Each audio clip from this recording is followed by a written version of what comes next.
दोस्तों, सबसे पहले तो मैं इन दोनों संस्थाओं का, बल्कि तीनों फाउंडेशन का भी बहुत शुक्रिया अदा कर दूं। दो से तो मैं बहुत ज़्यादा करीबी संबंध रखता रहा हूं हमेशा ही।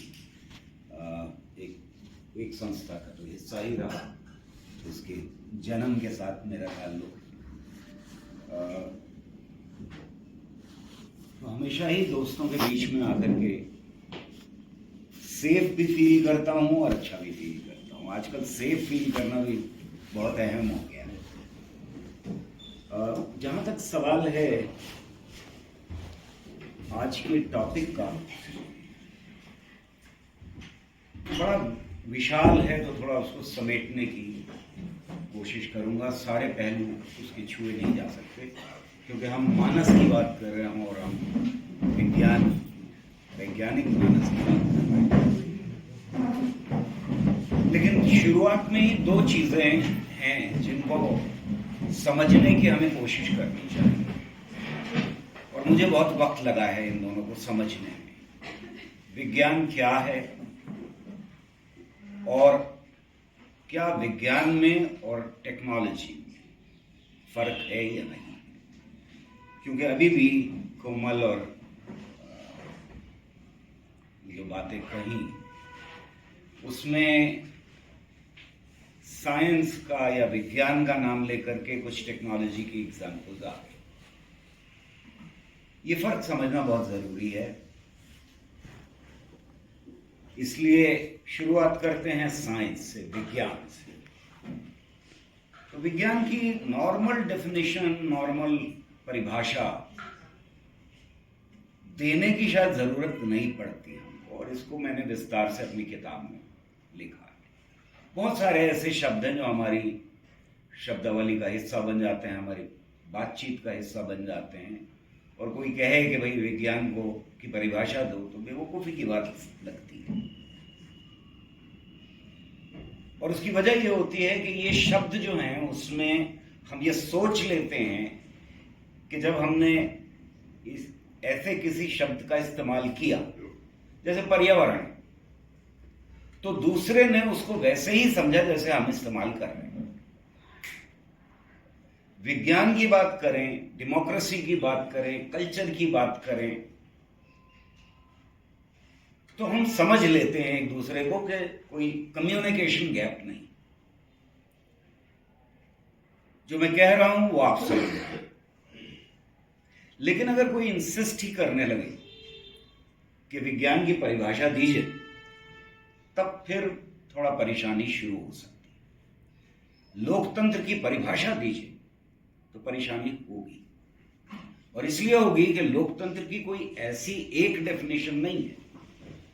हिंदुस्तान का लोकतंत्र हो, यूएस का लोकतंत्र हो, जर्मनी और खुद यूरोप के अंदर अलग अलग लोकतंत्र, तो उनमें फर्क हमें दिखाई देता है अगर गौर से देखना शुरू करें। तो फिर साइंस में क्या चीज ऐसी है जिससे हम उसको परिभाषित कर सकते हैं। साइंस में, विज्ञान में जो नॉर्मल टेक्स्ट बुक डेफिनेशन होती है वो वही होती है कि ऑब्जर्वेशन है, हाइपोथेसिस है, डेटा कलेक्शन है, कंट्रोल्ड एक्सपेरिमेंट है, एक लॉजिक है, और उस लॉजिक के बाद आप किसी कंक्लूजन पे पहुंचते हैं और फिर उसका वैलिडेशन है, यानी बाकी और साइंटिस्ट उसको कहते हैं हाँ ठीक किया या गलत है। तो कोई बात रिजेक्ट कर दी जाती है या एक्सेप्ट कर ली जाती है। ये बड़ी नॉर्मल सी डेफिनेशन है और ये एनसीईआरटी की किताबों में आज भी है। ताज्जुब की बात है क्योंकि एनसीईआरटी की किताबें बदली गई हैं, पर बदलने वाले बहुत ही बेवकूफ़ और शायद अनपढ़ लोग हैं, तो उनकी बहुत सारी चीज़ें समझ में नहीं आई या वो लिख ही नहीं पाए उससे बेहतर जो लिखा हुआ था पिछली किताबों में, तो इसलिए उन्होंने छोड़ दिया बहुत सारी चीज़ें। और ये डेफिनेशन क्या पर्याप्त है?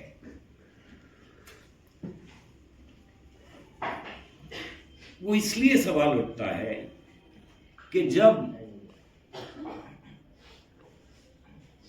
लोग ये कह रहे थे कि धरती केंद्र है, इस ब्रह्मांड का, तो क्या वो साइंस नहीं थी उस वक्त? तब भी ऑब्जर्वेशन होगा, तब भी हाइपोथेसिस होगी, तब भी डेटा कलेक्शन किया गया, टॉलमीज मॉडल बनाया गया और अल्टीमेटली कंक्लूजन पे पहुंचेंगे धरती स्थिर है, केंद्र है। फिर उसके बाद बदल गया मामला। तो क्या दूसरे वाले में गलती थी? यही सब कुछ फॉलो किया गया था। और जब आइंस्टाइन ने कहा कि ये ब्रह्मांड फैल नहीं रहा है, और उसने अपनी इक्वेशन चेंज कर दी, उसमें एक कांस्टेंट बढ़ा दिया, जबकि उसकी थ्योरी ऑफ रिलेटिविटी चिल्ला चिल्ला के कह रही थी कि या कोलैप्स कर रहा है या फैल रहा है, स्टैटिक नहीं हो सकता। तब क्या वो साइंस नहीं थी? मेथड तो वही फॉलो किए गए थे साहब।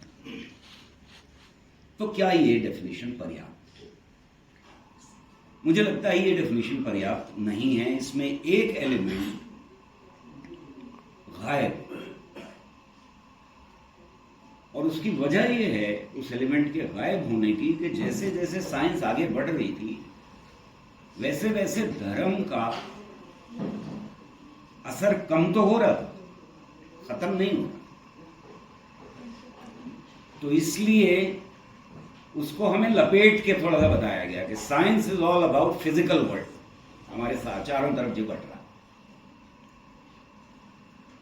पर यह कहने की हिम्मत बहुत कम लोगों में थी, और आज भी बहुत कम लोगों में है, कि साइंस का दी अदर भी है। दूसरे के बिना सेल्फ डिफाइन नहीं हो सकता। तो ये दी अदर जो है वो मेथड्स हैं जिनको हम कह सकते हैं पुराने हो गए, लेकिन लोगों की आस्था में वो सारे मेथड्स अब भी मौजूद हैं। तो हमें ये कहना पड़ेगा कि साइंस एक ऐसा तरीका है ज्ञान हासिल करने का, या ज्ञान जेनरेट करने का, पैदा करने का, जिसमें हम किसी सुपर नेचुरल पावर को इन्वोक नहीं करते। मेरे ख्याल में तब ये डेफिनेशन, तब ये परिभाषा कंप्लीट हुई। और ये बहुत इंपॉर्टेंट एलिमेंट है साइंस की, विज्ञान की परिभाषा का, कि ये ज्ञान हासिल करने का वो तरीका है जिसमें दैवीय शक्ति का कोई दखल नहीं है। अगर कहीं दखल हो जाए तो वो साइंस नहीं रहेगी।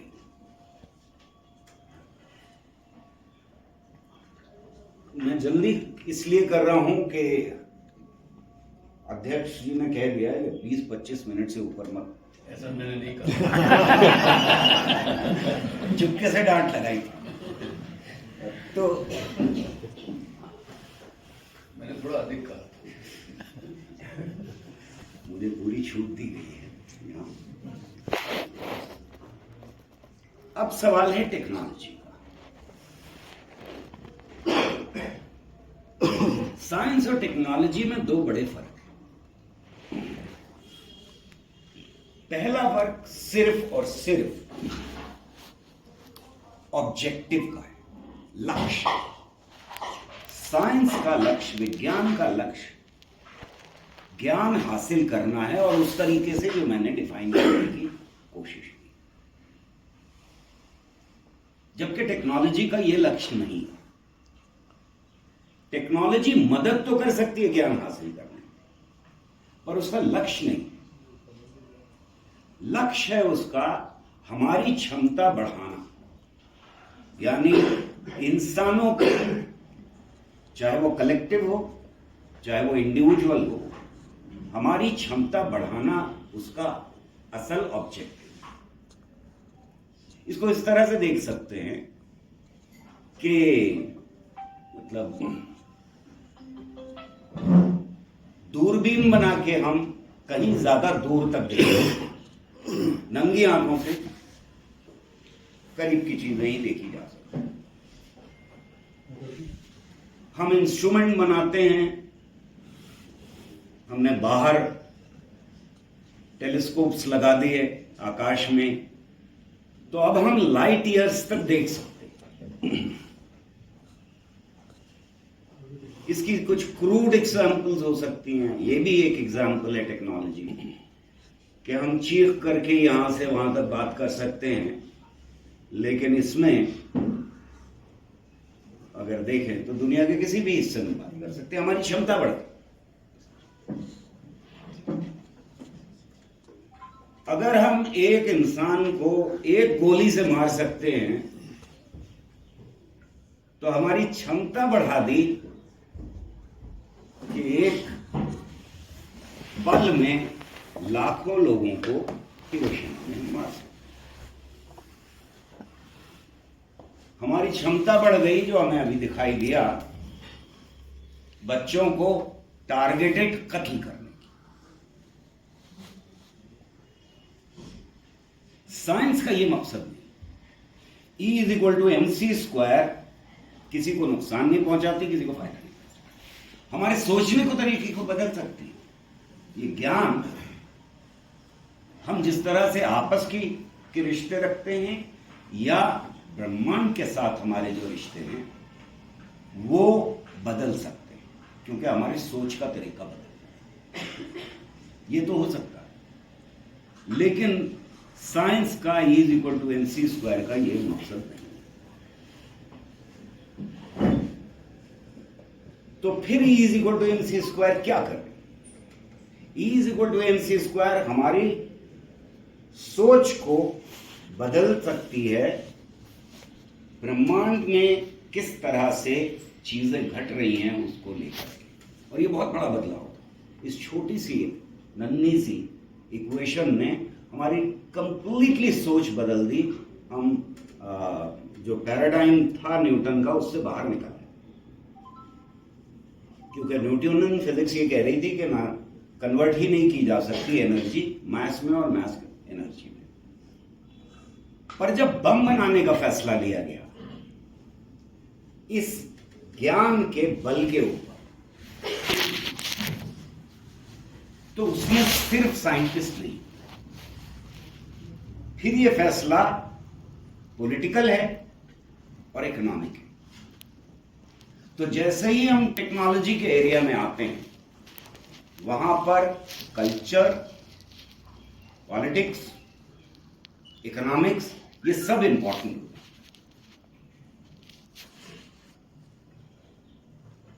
और जब वो फैसले लिए गए, चाहे आज के दौर में गाजा में लिए जा रहे हों या हिरोशिमा का फैसला लिया गया हो, वहां फैसले में फिर साइंटिस्ट का कोई रोल नहीं रहेगा।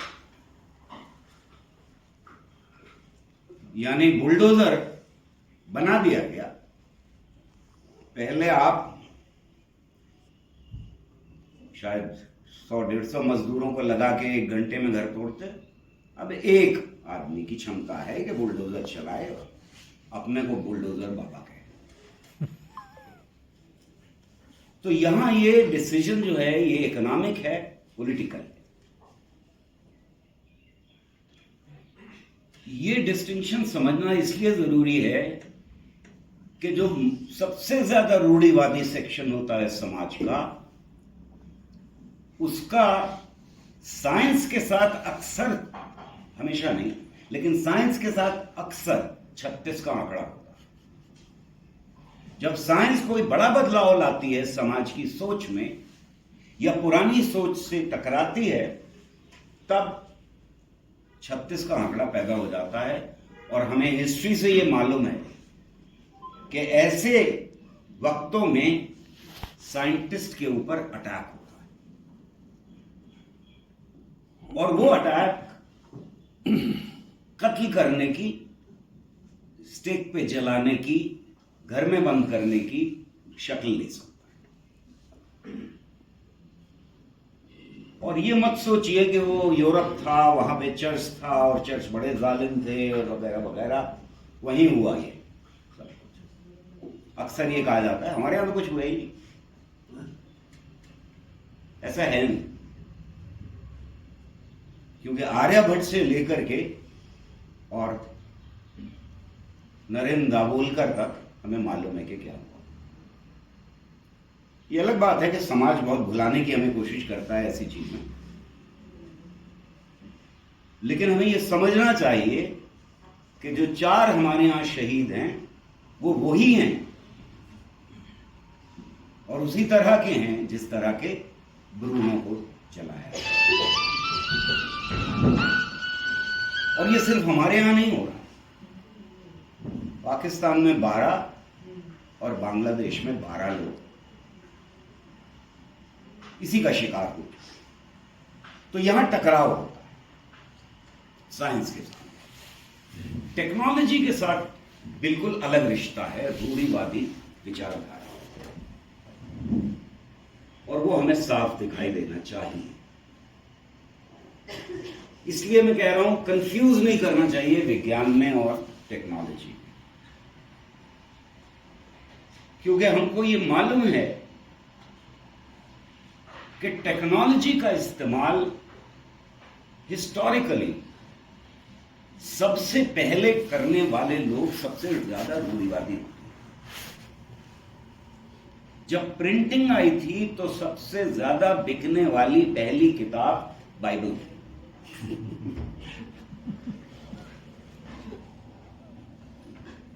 अखबारों से पहले जिस तरह का लिटरेचर आया, पैम्फलेट्स वगैरह की फॉर्म में लोगों ने लिखा, वो सारा का सारा रिएक्शनरी था और बहुत तेजी से उसका इस्तेमाल किया गया। मैं ये मालूम है कि ईमेल जब आया तब सबसे ज्यादा रूढ़िवादी लोगों ने सबसे ज्यादा एग्रेसिव हिंसक किस्म की ईमेल्स जो लिखी गई वो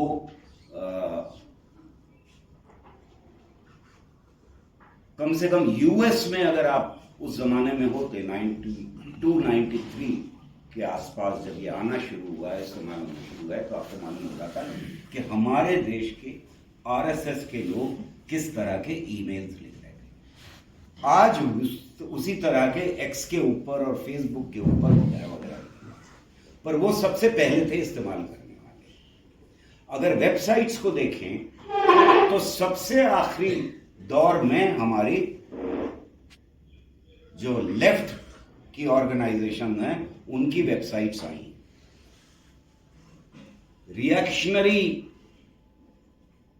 और हिंसक किस्म की वेबसाइट्स जो हैं वो हजारों की तादाद में जब आ चुकी तब हम जागे कि हमारी भी वेबसाइट होनी चाहिए।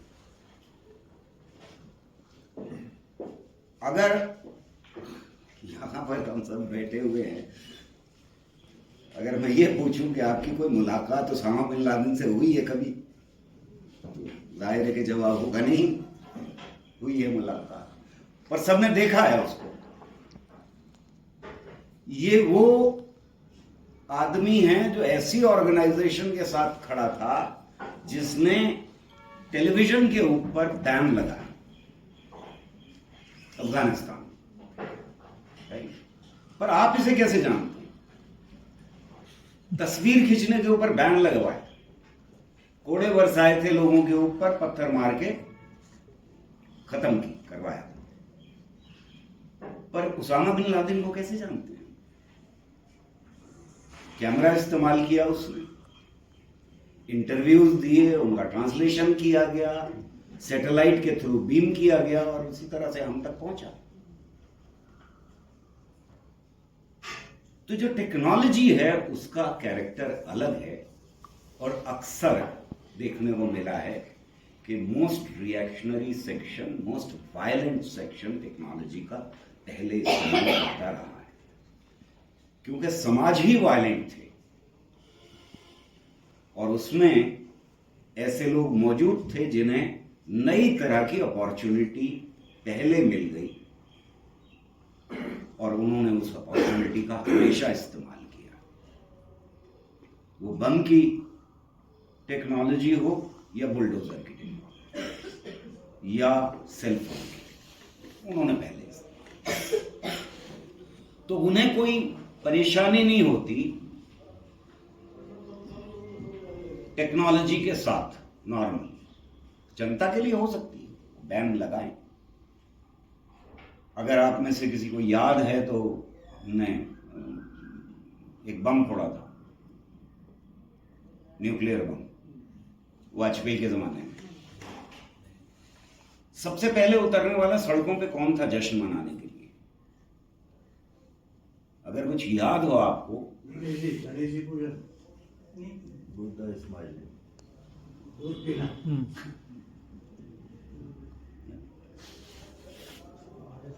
और उसको क्या नाम दिया गया था उन लोगों की तरफ से? हिंदू। 15 दिन बाद पाकिस्तान में फोड़ दिया। टेक्नोलॉजी एग्जैक्टली वही थी। पहले फिशन, फिशन से प्लाज्मा जनरेशन, फ्यूजन, एक्सप्लोजन, दोनों जगह वही टेक्नोलॉजी। उन्होंने क्या नाम दिया था? इस्लामिक। तो सरहद के इस पार जब जश्न मनाया तो हिंदू बम। ये एक खास बात है टेक्नोलॉजी की। मेरे ख्याल में अगर वहां बुलडोजर सरकार होती तो वो इस्लामिक बुलडोजर सरकार बन जाती। अगर ये बात क्लियर है तो हमें अब ये समझना चाहिए कि एक लेवल के ऊपर टेक्नोलॉजी डेमोक्रेटाइज भी करती है अगर डेमोक्रेटिक फोर्सेस उसका फायदा उठाएं। अब से पहले तक आपको कोई बात कहनी होती थी तो अखबार के, किताब के, पब्लिशर के, इसके उसके पीछे भागना होता था। छापे तो छापे, नहीं छापे तो ना छापे। लेकिन इंटरनेट ने आपको भी मौका दिया, प्रोग्रेसिव फोर्सेस को भी मौका दिया इस्तेमाल करने का। ये अलग बात है कि हम शुरुआत में कहते हैं यार नई चीज सीखनी पड़ेगी करना। कम से कम लेनिन इस मामले में बहुत प्रोग्रेसिव। जैसे ही पहला रेडियो आया उन्होंने एक जान पहचान के इंजीनियर को बुलाया, अपने लिए रेडियो बनवाया उन्होंने, और वो बहुत रेगुलरली बीबीसी सुनते थे। तो ये भी हमारी परंपरा है। बहरहाल हमारे पास भी हथियार रहता है, इसकी गुंजाइश है कि हम भी इस्तेमाल कर सकें। ये राइडर होना चाहिए, क्योंकि खाली ये कहना कि वो इस्तेमाल कर सकते हैं या करते हैं ये गलत होगा। अब मैं आता हूं अपने मुल्क के हालात के।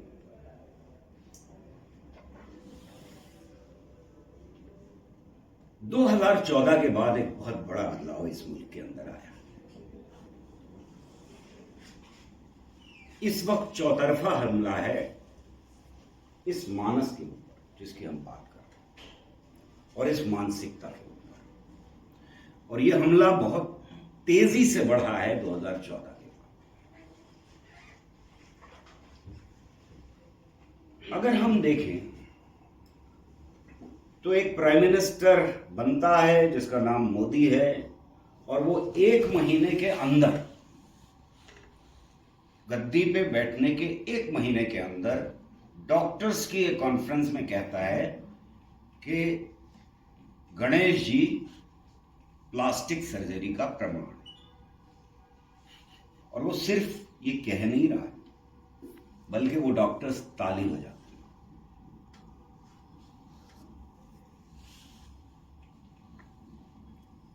इसको हम कह सकते हैं कि एक जाहिल आदमी की पागल की बढ़। वो खुद अपने को 10वां पास कहता है ये आदमी, तो जाहिर है उससे क्या एक्सपेक्ट करेंगे, ऐसी कुछ। पर याद रखिए, कम से कम मैं और यहाँ बहुत सारे साथी हैं जो गवर्नमेंट सेक्टर से आए हुए होंगे, अगर प्राइम मिनिस्टर का कहीं विजिट होता है तो अगर मेरे ऑफिस में स्पीकर आए थे, उनके साथ भी यही हुआ था हमारे ऑफिस, तो ऊपर से आदेश आते हैं नीचे जिस जगह वो जा रहे हैं कि उनका स्पीच में क्या जाना है, उसके लिए कंटेंट तैयार करो। और जो डायरेक्टर होता है वो किसी और कोई ये जिम्मेदारी दे देता है, फिर वो जो है ना कहानी के राजा ने रानी से कहा, रानी ने बांदी से कहा, बांदी ने नौकर से कहा, नौकर ने कुत्ते से कहा वाला मामला हो जाता है। तो नीचे से शुरू होता है और ऊपर तक जाता है ये नोट, और इसमें चीजें ऐड होती जाती हैं। प्राइम मिनिस्टर की स्पीच वैसे नहीं दी जाती, और ये तो खुद लिख भी नहीं पाते, जाहिर है किसी और से ही लिखवाया जाता है। ऐसे तैयार होती है, और ऐसी स्पीच में ये कह रहा है प्राइम मिनिस्टर कि प्लास्टिक सर्जरी हमारे यहां थी। लार्जेस्ट डेमोक्रेसी का बड़ा ढिंढोरा है, उसका प्राइम मिनिस्टर ये बात कह रहा है। तो ये वैसे ही नहीं कह रहा, ये एक पॉलिटिकल स्टेटमेंट है, और प्राइम मिनिस्टर ये बता रहा है कि अब मैं प्राइम मिनिस्टर हूं, हम आ गए हैं और अब ऐसे चलेगा देश। नेहरू के जमाने में बात हो रही थी कि ये देश साइंटिफिक टेम्पर पे चलाया जाएगा, और साइंस के टेम्पल्स की बात हो रही, वो भी पॉलिटिकल स्टेटमेंट था। ये एक बहुत बदला हुआ पॉलिटिकल स्टेटमेंट है। अब साइंस इस देश में इस तरह से देखी जाएगी, परखी जाएगी। ये है इस स्टेटमेंट का निचोड़। और उसके बाद हमें क्या दिखाई देता है? उसके बाद दिखाई देता है कि एक मिनिस्टर ये कह रहा है कि मेरे पूर्वज तो सारे के सारे जंगल में जाते थे, किसी ने भी बंदर को इंसान बनते नहीं देखा है, इसलिए डार्विनिज्म को हटा देना चाहिए कोर्ट से। साइंटिफिक कम्युनिटी ने बहुत स्ट्रांगली रिएक्ट किया, दुनिया भर में क्रिटिसिज्म हुआ, उसे हटा दिया। वो खुद केमिस्ट्री में एमएससी किए हुए थे, उसके बावजूद ये कर रहे, वो हट गए, पर डार्विनिज्म भी हटा दिया गया एनसीईआरटी की किताब से। साइंस कांग्रेस होती है और उसमें ये पेपर प्रेजेंट किया जाता है कि हमारे यहां विमान था, न सिर्फ विमान था बल्कि ऐसा विमान था जो ऊपर भी जा सकता था, नीचे भी जा सकता था, दाएं भी जा सकता था, बाएं भी जा सकता था, आगे पीछे भी जा सकता था, और ग्रहों पर भी जा सकता था। ये सोचे बिना कि उस साइंस कांग्रेस में दुनिया भर के लोग बुलाए जाते हैं और कुछ उसमें नोबेल लॉरिएट्स भी होते हैं। ये क्यों हो रहा है? ये इसलिए हो रहा है कि प्राइम मिनिस्टर ने सिग्नल दिया है पॉलिटिकल। फिर जज की ये हिम्मत पड़ती है कि वो कहे कि मोर प्रजनन आंसुओं से करता है। फिर एक मेंबर ऑफ पार्लियामेंट कहता है कि ऐसे हाथ फेरोगे तो ब्लड प्रेशर कम हो जाएगा, गाय के ऊपर ऐसे हाथ फेरोगे तो वगैरह। कोई ये कहता है कि हमारे यहाँ तो पहले ही इंटरनेट था तो सैटेलाइट था तो रॉकेट था तो मिसाइल था तो बम थे हमारे पास, सब कुछ हमारे पास। इसको भी हम पागल की बड़ समझ सकते, ये सोच सकते हैं कि बदलेगा जब, तो ये सब कुछ बदल देंगे, क्या फर्क पड़ता है? और ऐसा लग नहीं रहा है, बिकॉज अब ऑल आउट अटैक है रैशनैलिटी के ऊपर, वैज्ञानिक सोच के ऊपर। किस किस तरफ से है, मैं उस तरफ इशारा करके और फिर अपनी बात खत्म करता हूं। बाबा हैं इस मुल्क में जिनकी शुरुआत फिर टेक्नोलॉजी से होती है। अगर आप लोगों को याद हो तो नया बाबाओं का, जिसको मैं मॉडर्न बाबा फिनोमेना कहता हूं, उसकी शुरुआत हमारे यहाँ टेलीविजन के साथ होती है, धीरेन्द्र ब्रह्मचारी, अगर यह नाम याद हो। और उसके बाद ये बाबा बढ़ते जाते हैं, एक के बाद एक बाबा पैदा होते हैं। ये क्या है? ये अब 90s तक पहुंचते पहुंचते जाहिर है कि फैक्ट्रीज बन जाती हैं अंधविश्वास प्रोड्यूस करने की। इनका प्रोडक्ट है अलग अलग मार्केट के सेगमेंट्स में अलग अलग तरह के अंधविश्वास पैदा। ये इतने एब्सर्ड अंधविश्वास से, जिसका एक मार्केट है। आजकल एक बाबा कह रहा है कि वो हाथ में यूं करके यूं करता है, कहता है मैं हनुमान जी से बात कर रहा हूं। राइट? ये एक मार्केट को केटर कर रहा है। पर दूसरा बाबा कह रहा है कि मैं आर्ट ऑफ लिविंग सिखा रहा हूं। वो डिफरेंट मार्केट है। बिल्कुल। तो ये अलग अलग प्रोडक्ट्स तैयार किए जा रहे हैं इन फैक्ट्रीज के अंदर। और 2014 तक आते आते ये बाबा बड़े स्ट्रांग हो जाते हैं इस मुल्क के अंदर। अगर 10 बाबाओं की हम संपत्ति पर नजर डालें, और आप खुद कैलकुलेट कर सकते हैं, तो 200 करोड़।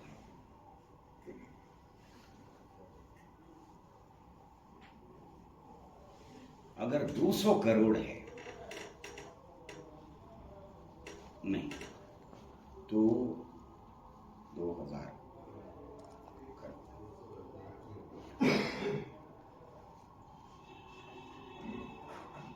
इसका आधे का आधा है स्कूल का बजट, नेशनल बजट स्कूलों। राइट? तो अगर ये संपत्ति ले ली जाए, तो मैं कैलकुलेट कर रहा था, तो हर बच्चे को ये बजट पूरा हो गया, और हर बच्चे को लगभग 5,000 रुपए का स्कॉलरशिप। 26 करोड़ बच्चे 2021-22 में हुआ करते थे, वो घट के लगभग 2 करोड़ बच्चे जो हैं वो स्कूल से बाहर हो गए। और अब 2024-25 का जो आंकड़ा है वो ये बता रहा है कि 24 करोड़ बच्चे बचे हैं, दोनों में मिलाकर के, प्राइवेट स्कूल में भी और गवर्नमेंट स्कूल। तो इन सारे बच्चों को 5,000 मिल सकता है, और अगर आप सिर्फ गवर्नमेंट स्कूल के बच्चों को देना चाहें तो 12,000 के करीब पड़ता है। तो जब ये बात होती है कि फ्री कंपलसरी एजुकेशन दी जाए, तो हमें बताया जाता है कि पैसे नहीं है, इतना बड़ा मुल्क है, और हम में से अक्सर लोग कन्विंस हो जाते हैं कि पैसे नहीं, कहां से आए, और खुश भी होते हैं कि चलो गवर्नमेंट के स्कूल होते ही बुरे हैं, इसलिए प्राइवेट स्कूल में हम अपने बच्चों को पढ़ाएंगे। एनीवे, देश के पास पैसा है, हम ये पैसा कहां लगा रहे हैं? हम ये पैसा बाबाओं में लगा रहे हैं। रिलीजियस प्लेसेस हैं इस देश के अंदर, जो रिकॉर्डेड रिलीजियस प्लेसेस, अनरिकॉर्डेड तो बहुत सारी हैं, वो लगभग 32 लाख है। और स्कूल छोटे बड़े सब मिला करके 12। तो हमारा पैसा कहां लग रहा, हम किस तरफ देश को रखे हुए हैं या ले जा रहे हैं, वो इससे साफ पता लग रहा है। तो ये एक अटैक है जो 2014 के बाद बढ़ जाता है, और इन बाबाओं का दखल न सिर्फ स्कूलों में बल्कि मिलिट्री तक पहुंच जाता है। वहां पे भी आर्ट ऑफ लिविंग होने लगती है, और बाबा रामदेव की पहुंच वहां तक हो जाती है। हमारी एजुकेशनल पॉलिसी बनाने में इनका दखल शुरू 2014। ये बड़ा बदलाव है 2014। यानी अब पॉलिटिकल लीडरशिप, बाबा और क्रोनी कैपिटल के बीच में एक नेक्सस क्रिस्टलाइज हो चुका है। पर बाबा हैं, चलिए साहब, उनको भी छोड़ देते हैं। और कोई असर पड़ा क्या?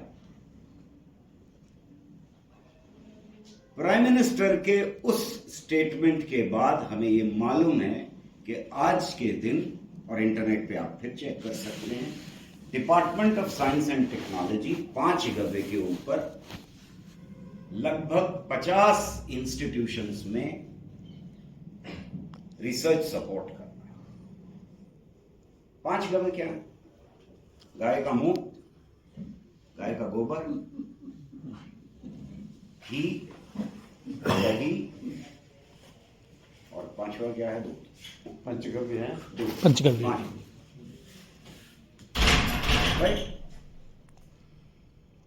हमारे देश के अंदर हिस्ट्री है कि पीसी रे को फादर ऑफ केमिस्ट्री कहा जाता है। 100 साल की हिस्ट्री बता रही है कि हमने केमिस्ट्री के अंदर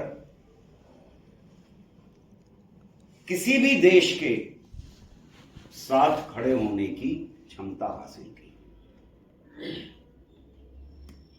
और इसी वजह से मैं शर्त लगा सकता हूं कि यहां से 1 किलोमीटर के अंदर पेशाब टेस्ट करने की 3-4 लैब्स तो आपको मिल ही जाएंगी। अगर अभी आप फोन करेंगे तो कोई यहां आ जाएगा और शाम तक आपका पेशाब एनालाइज करके दे देगा। ये हम सबका पर्सनल एक्सपीरियंस है। ये हमने 70 साल में अचीव किया। ये 1-2 साल की बात नहीं, या यूं कहें 100 साल में अचीव किया है। कितनी शर्म की बात कि कोई हमसे ये कहे कि गाय के मूत्र के बारे में हमें नहीं पता।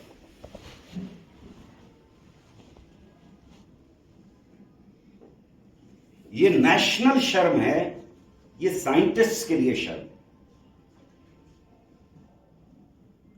इसको कहते हैं सूडो साइंस। मंत्रों के उच्चार से कैसे हो सकता है कोई मरीज ठीक, उसके ऊपर रिसर्च फंड की जा रही है। All India institute of medical sciences में, IITs में। तो जो 0.5% GDP का मिल रहा था इस देश में साइंस को, वो बढ़ा नहीं, उसमें से पैसा डाइवर्ट करके अब संजीवनी बूटी के लिए प्रोजेक्ट दिया जा रहा है।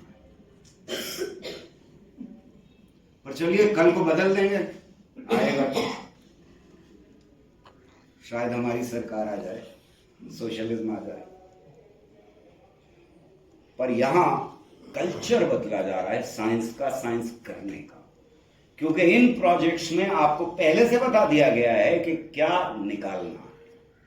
गाय के गोबर के अंदर सोना होता है, ये निकालना है। इसके लिए पैसे दिए जा रहे हैं, रिसर्च के लिए नहीं दिए जा रहे। ये निकालना है, आपको साबित करना है साइंटिफिकली कि गाय के गोबर को अगर दीवार के ऊपर इस्तेमाल किया जाए तो फिर न्यूक्लियर बॉम्ब अटैक के दौरान गाय का गोबर ही बचा सकता है।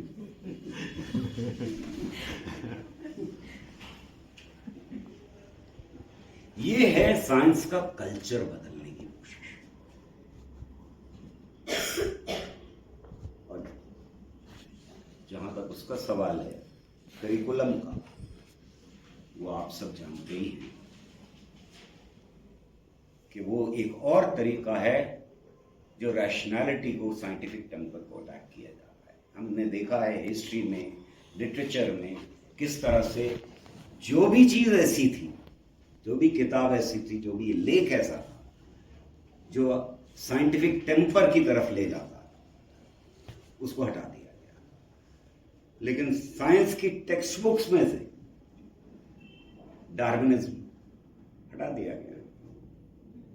मैं डिटेल्स में नहीं जा रहा, लेकिन 10वें में हटाने का जो फैसला था वो बेहद पॉलिटिकल फैसला है। लगभग 80% बच्चे जो हैं, यानी 80% से ज्यादा है,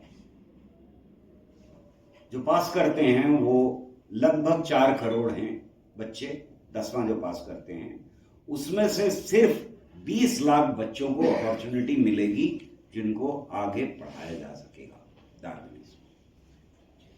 चलिए साहब, डार्विनिज्म से हो सकता है कि 36 का आंकड़ा हो, क्योंकि बाबाओं को तो ये बताना है पैदा यहाँ से हुए, यहाँ से हुए, यहाँ से हुए, यहाँ से हुए। मुसलमान बाबाओं को ये बताना है कि आदम से पैदा हुए सब, अल्लाह मियां ने रूह फूंक दी। डार्विनिज्म से टकराव होगा। पर पीरियोडिक टेबल से क्या प्रॉब्लम थी?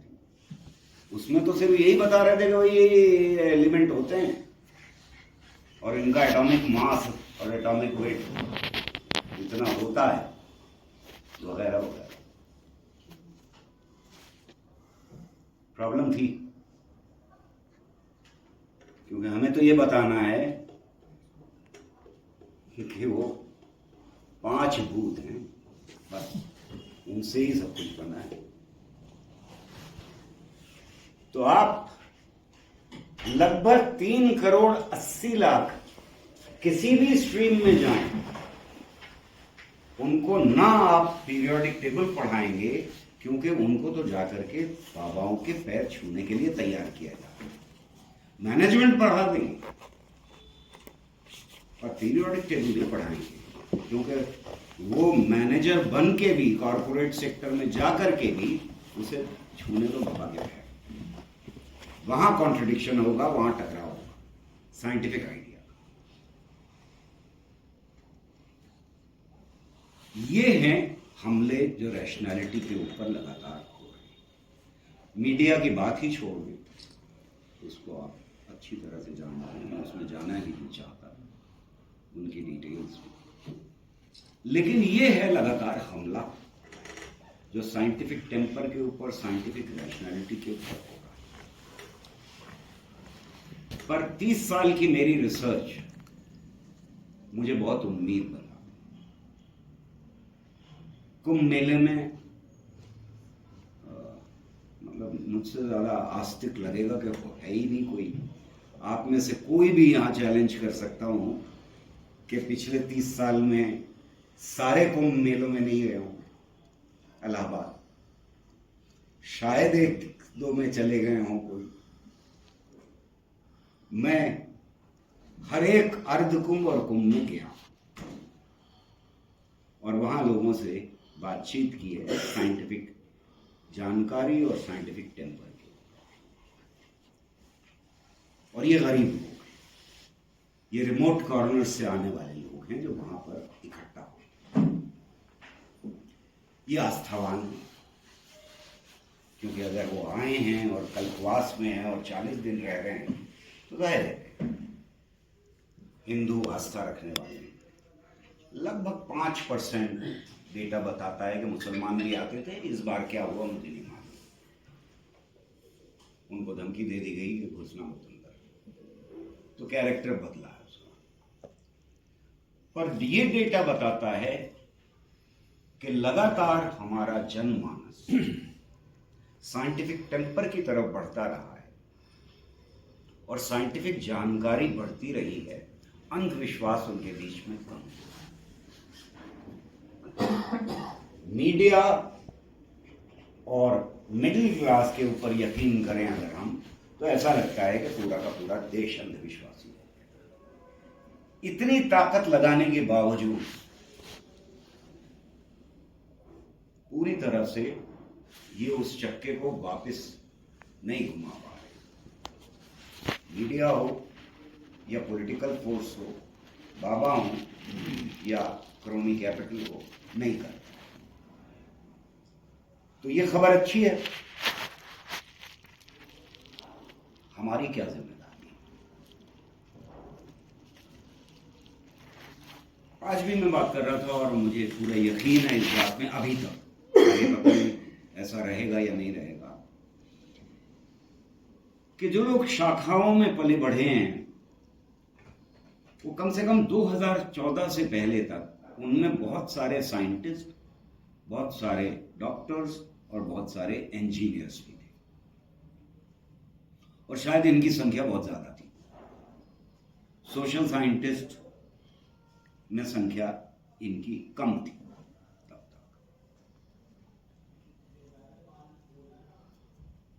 तो ये लोग जो साइंस स्ट्रीम वाले लोग थे, ये 2014 से पहले तक शाखा को अलग और अपनी साइंस को अलग रखते थे। यानी शाखा में जो यकीन कर रहे हैं, जितने हिंसक बन रहे हैं, जितने रूढ़िवादी बन रहे हैं, अंधविश्वासी बन रहे हैं, वो अलग था, और साइंस अलग थी, अपना प्रोफेशन अलग।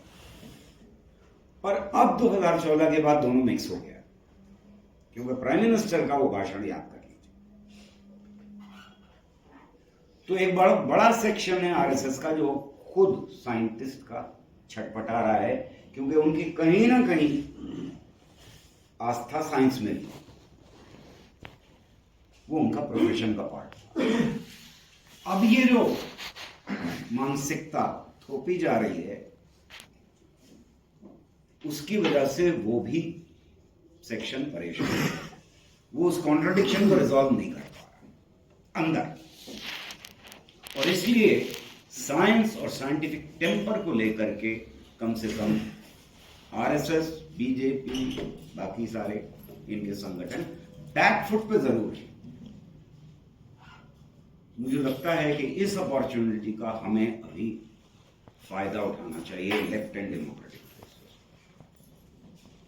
साइंटिफिक टेम्पर पे जो हमला हो रहा है, उसको सेंटर स्टेज में देश की डिबेट का हिस्सा बनाना है।